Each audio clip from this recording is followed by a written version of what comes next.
What kind of pain steals a woman's voice so completely that her silence becomes her whole identity? And what kind of man can hear the cry hidden inside that silence when no one else even tries? The stagecoach rattled to a stop in Sweetwater, Montana territory, kicking up dust that shimmered in the afternoon sun. Sarah Mitchell stepped down slowly, her worn carpet bag clutched to her chest. She looked small against the wild land around her, a quiet figure in a place where nothing stayed quiet for long.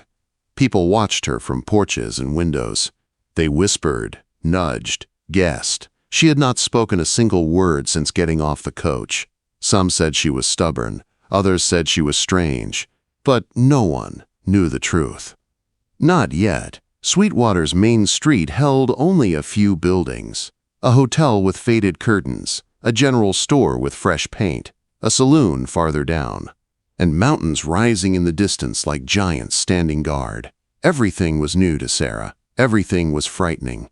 But she kept moving because she had no other choice. Sweetwater Station, the driver called. Sarah stepped aside so the others could unload. When the dust settled, a woman crossed the street toward her. She wore a flour-dusted apron and carried a warm, motherly expression. "You must be Sarah Mitchell," she said kindly. "I'm Martha Wilson. We've been expecting you." Sarah gave a small nod, her fingers tightening on her carpet bag. Martha's eyes softened. "Harold Mackenzie asked me to meet you. He's busy at the ranch today, but he'll see you in the morning." Sarah nodded again. Martha didn't push for words. She simply guided her toward the hotel, talking gently about the town. Inside, the hotel smelled like stew and fresh bread. Sarah followed her up the narrow stairs, feeling every heartbeat as she entered the little room that would be hers for the night. "You rest," Martha said. "Sweetwater is kinder than it looks. Give it time, dear." When the door closed, Sarah finally set down her carpet bag and opened the window. She stared at the mountains. Strong. Still, everything she wished she felt inside. She unpacked slowly. 2 dresses, a broken hairbrush, and a folded letter promising marriage to Harold Mackenzie, a rancher she had never met. The letter was cracked from being opened too many times. This marriage was her escape from the past she could not outrun, a past full of fire, a past full of grief, a past that had stolen her voice. The next morning, Harold arrived right on time. Sarah watched him tie his horse outside, his movements sharp and practiced. He was tall, well-dressed, and carried himself like a man who expected the world to listen when he spoke. He knocked 3 quick times. Sarah opened the door. "Miss Mitchell," he said, bowing slightly. "I trust your journey was acceptable." She offered a polite nod and gestured to a chair, but he didn't sit. "I admit," he continued, "I did not expect your condition." The word stung, even without sound. Harold cleared his throat. "The arrangement still stands.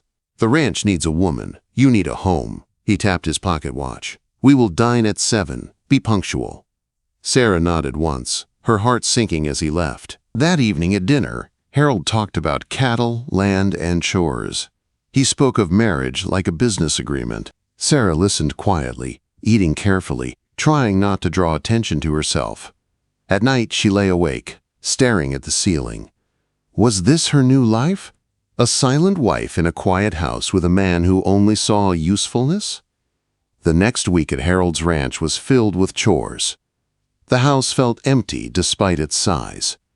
The walls carried memories of his late wife, memories that seemed pushed aside, leaving gaps where pictures once hung. Sarah worked hard. She cooked, mended, scrubbed. She found comfort in little things, rising early, dusting the shelves, kneading bread with steady hands. It gave her purpose. But the people of Sweetwater were curious, too curious. They came to welcome her, bringing pies and gossip. Some were kind, some were not. Mrs. Peterson, the hotel owner, examined Sarah with sharp eyes. "Poor Harold," she said loudly to her friends. "Imagine taking in a bride who can't even speak her own vows." Quote, Sarah turned away, trying not to let the words cut her deeper. Martha visited often. She brought tea and quiet comfort. "Silence doesn't mean weakness," she told Sarah gently. "Sometimes silence is the strongest thing a person has." But silence also made her a target. At the spring church social, things went wrong. The basement was decorated with flowers and ribbons. People danced, laughed, gossiped. Sarah stood near the refreshments, her blue dress neatly pressed. She tried to enjoy the evening, but the whispers followed her everywhere. Then a child spilled red punch on her dress. She stepped back, bumping into Harold. He had been drinking. Too much. He glared at her. "Clumsy as well as mute," he said loudly. The room went still. Sarah froze. His hand clamped down on her arm, fingers tight. "Say something." His voice rose. "Speak. Open your mouth and speak like a normal woman." The plate slipped from her shaking hands and shattered on the floor. That sound broke the silence. "That's enough, Harold Mackenzie." Martha cut through the room like thunder. "Let her go." Quote. Harold released Sarah, breathing hard. The shame, the fear, the humiliation burned in her chest. Martha walked her out, arm around her shoulders. They didn't stop until they were upstairs in the little room above the general store. Sarah sat trembling, tears falling silently. Martha wrapped a blanket around her and held her hand until her shaking slowly eased. "Sometimes silence is safer than screaming," Martha whispered. "But you don't have to face this alone." For the first time in months, Sarah felt warmth push back against the cold inside her. She didn't know it yet, but someone else would soon step into her life. Someone quiet, gentle, patient. Someone who wouldn't try to break her silence, but understand it. Someone who would hear her even when she could not speak. Someone named Thomas Blackwood. Sometimes the quietest people notice the most.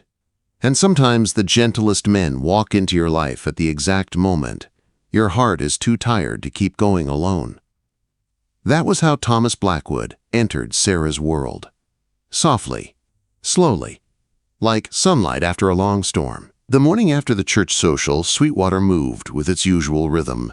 Wagons rolled, doors opened, horses snorted in the cool air. But inside Martha Wilson's general store, the world felt different. Sarah was arranging jars of penny candy in the front window when a shadow fell across the glass. A tall cowboy dismounted outside. He moved with easy steadiness, not loud or showy like others.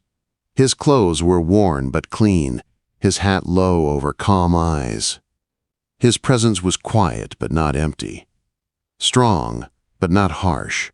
He stepped inside, removing his hat politely. "Ma'am," he said to Martha before looking towards Sarah. "Morning." His voice carried a gentle Texas drawl, soft as warm honey.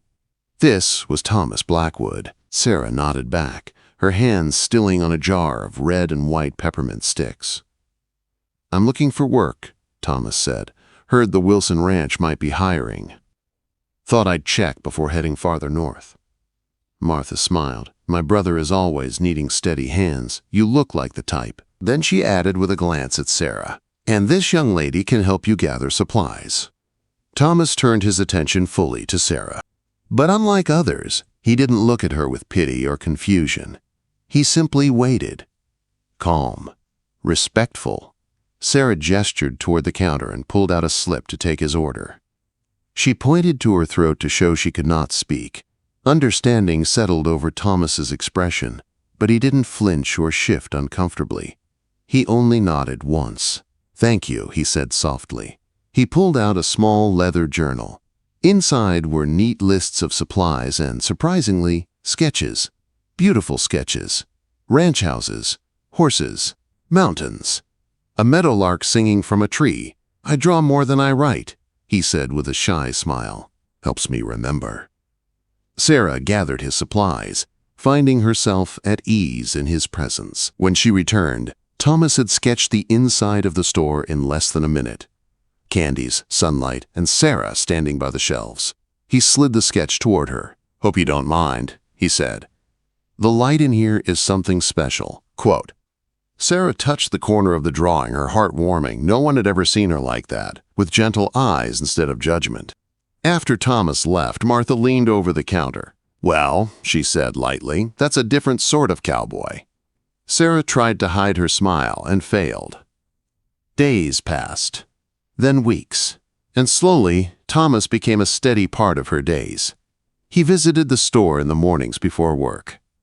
In the evenings after long hours at the Wilson Ranch, sometimes he bought supplies, sometimes just a single pencil, sometimes nothing at all. But every time he talked to Sarah like she wasn't broken, like her silence was simply part of who she was, not something to fix or question. He told her stories of Texas, of his grandmother who raised him, of learning to ride and draw. He asked nothing from her except company. One evening, he brought a small wooden carving of a bird. "Made it during lunch," he said. "It reminded me of the meadowlark outside your window." Sarah placed the bird in the shop window where the sun hit it just right. The wood glowed golden. Thomas's smile softened, deepened. Martha saw everything with a knowing look, but said nothing.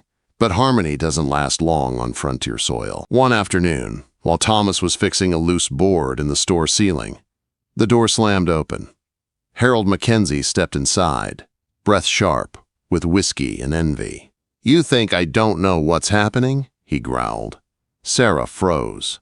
Thomas climbed down the ladder, slow and steady. "What's happening," he said calmly, "is you should leave." Harold's eyes narrowed. "She's my intended."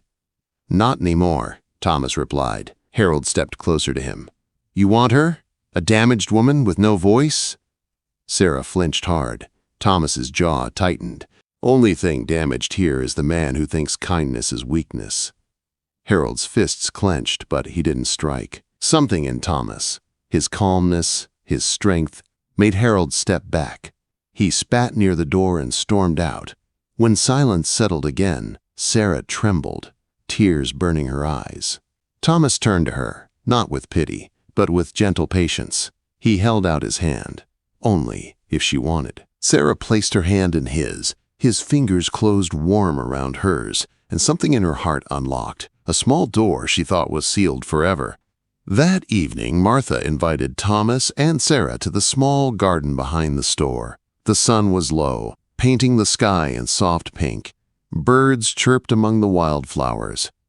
Thomas knelt beside Sarah, helping her pull weeds around the herb bed. "My grandmother used to say gardens grow best when you tend them with love," he said quietly. Sarah smiled, a real, bright smile, and pointed to her chest, then to him. A simple gesture with 1,000 meanings. Thomas understood. He always understood. "Sometime soon," he whispered, "I'll tell you what's in my heart too." Their hands touched over a sprig of mint. They didn't pull away. Days turned into evenings filled with soft moments, small touches, gentle smiles. Sweetwater itself seemed to notice. Neighbors whispering, Martha smiling knowingly, even the meadowlark singing louder at dusk. Then, just when Sarah's world finally felt steady, a stranger stepped off the afternoon stagecoach. He walked into the store with a polished black coat and cold eyes. He set a folded paper on the counter and looked straight at Sarah. "Miss Sarah Mitchell," he said softly. "Or should I say, Sarah Collins?" Her heart stopped. The past she feared more than anything had finally found her. The room felt smaller the moment the stranger spoke her old name. Sarah Collins. A name she had tried to bury deep inside her heart. A name tied to fire, fear, and the night that stole her voice. Thomas stepped closer to her before she could even react, his presence steady, protective. The stranger saw it and raised an eyebrow. "So," he said lightly, "you have friends here." Martha entered from the back room, her eyes narrowing. "State your business," she demanded. The man smiled without warmth. "My name is James Barrett. I'm a private investigator, and I'm here because Miss Collins was the only survivor of a tragic incident." He placed a yellowed newspaper clipping on the counter. Sarah didn't need to read it. She knew the headline by heart. "Fire claims 3 lives." Her father, her mother, her little brother. Only she had lived. Barrett lowered his voice. "Some believe the fire was no accident." Thomas stiffened. "Enough. You're upsetting her." Barrett shrugged. "My job isn't comfort. It's answers." The doorbell jingled. Mary Wilson stepped inside, saw Barrett, saw Sarah's pale face, and ran straight back out. In seconds, Sheriff Wilson and half the town were gathering outside. Barrett didn't care. His eyes stayed sharp, fixed on Sarah. "We'll talk again," he said, and stepped out. But Sarah's knees gave out before the door even shut. Thomas caught her, pulling her close, shielding her from the eyes and whispers outside. Martha guided them upstairs to the little room filled with warm quilts and soft lamps. When Sarah finally caught her breath, Thomas knelt beside her chair. "You don't have to tell me anything," he said gently. "Not unless you want to." Sarah looked at him, tears shining in her eyes. She reached for the small chalkboard Martha handed her. Her hand shook as she wrote, "I don't want to lose you." Thomas's face softened. "You won't," quote. With trembling fingers, Sarah wrote everything she had held inside for 2 long years: the fire, the lamp falling, the oil spreading, smoke filling the hallways. Her screams tearing her throat raw, her failed attempts to reach her family, the roof collapsing, the rumors after, the whispers about her inheritance, the suspicion, the guilt, the silence that followed her like a shadow. Thomas read it all quietly.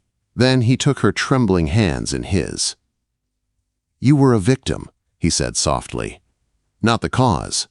Not ever." She pressed the chalkboard to her chest, sobbing silently. That night changed everything. Barrett returned the next morning. Not with accusations, but with answers. He carried a wanted poster and a file of documents. The face on the poster made Sarah's breath freeze. Harold Mackenzie, only that wasn't his real name. William Hawkins. Wanted for fraud, arson, and attempted murder.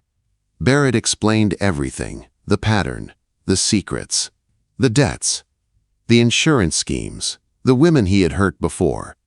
The reason he left town after Sarah refused to come back. "He planned to burn that ranch for the insurance money," Barrett said grimly, "and he would have blamed you." Sarah's heart pounded. She wrote quickly on her chalkboard, "He'll try tonight. He knows fire. I know fire too. Let me help." Thomas shook his head. "You're not going anywhere near that man." Sarah met his eyes and wrote one more word, "Please." The sheriff read her message and nodded slowly. "She's right. She knows how fire moves. She knows what to look for." Thomas hesitated only a moment before taking her hand. "If she goes, I go." Martha crossed her arms. "Then I'm coming too. Someone needs to keep you boys from acting foolish." That night, the 4 of them hid behind the barn as the moon dipped low, leaving the world in darkness. They saw Harold, William, moving along the ranch house wall with a lantern and a can of oil. He spread it with practiced hands, not knowing he was being watched. But then his boots scraped against a barrel, and he turned, his eyes locked on Sarah. "You," he spat, "you ruined everything." Thomas stepped forward. "You stay away from her," quote. Harold grabbed his gun. In the struggle that followed, the lantern fell. Flames burst upward, grabbing at the wall with greedy fingers. The sheriff tackled Harold. Thomas dragged him away from the flames. Martha shouted orders. But it was Sarah who stepped forward. Fear shook her bones, but she didn't run. Not this time. She directed the townspeople in clear gestures, where to aim the water, where the flames would jump next, where the smoke would build. They listened, they followed, and slowly the fire began to die. As the last ember faded, Sarah sank to her knees, tears streaming down her face. This time, not from terror, but from victory. Thomas rushed to her, lifting her into his arms. "You saved us," he whispered. She shook her head weakly. "We saved it together," she wrote against his chest. The next weeks were a whirlwind. Harold William was jailed. Barrett carried evidence across 3 states, and the sheriff declared Sarah innocent in every way. But the biggest change came quietly one morning, as the sun rose over Sweetwater. Sarah sat on the porch outside the store, Thomas beside her. She held his journal in her lap, filled with drawings of her, of them, of their growing life together. Thomas turned to her. "Sarah," he said softly, "I love you. I'm not asking fast, and I'm not asking loud. But when you're ready, would you be my wife?" Sarah felt her heart swell. She opened her mouth, expecting nothing but silence to fall out. But instead, A sound came, small, soft, shaky. Yes. Thomas froze, eyes wide. Tears filled them. "Say it again," he whispered. Her throat trembled. "Yes, I love you." He dropped to his knees and pulled her into his arms. Their tears mixed with laughter as the morning sun bathed them in gold. She had found her voice. She had found her home. She had found her forever. Their wedding took place in Martha's garden. Roses twined around an archway. Friends filled the yard. Even Mrs. Peterson cried behind her handkerchief. When it came time for vows, Sarah lifted her chin and spoke with a clear, steady voice. "I, Sarah, choose you, Thomas. In silence and in speech, in shadows and in sunlight, in sorrow and in joy, I choose you." Thomas's hands shook as he answered, "I choose you too." And when they sealed their vows with a kiss, the meadowlark sang from the fence post, loud and bright, almost as if it had waited for this moment. Sweetwater had seen many stories, but none like the silent bride who found her voice, none like the quiet cowboy who heard her before anyone else did. And their love, forged through fire and faith, became the loudest story the town ever told.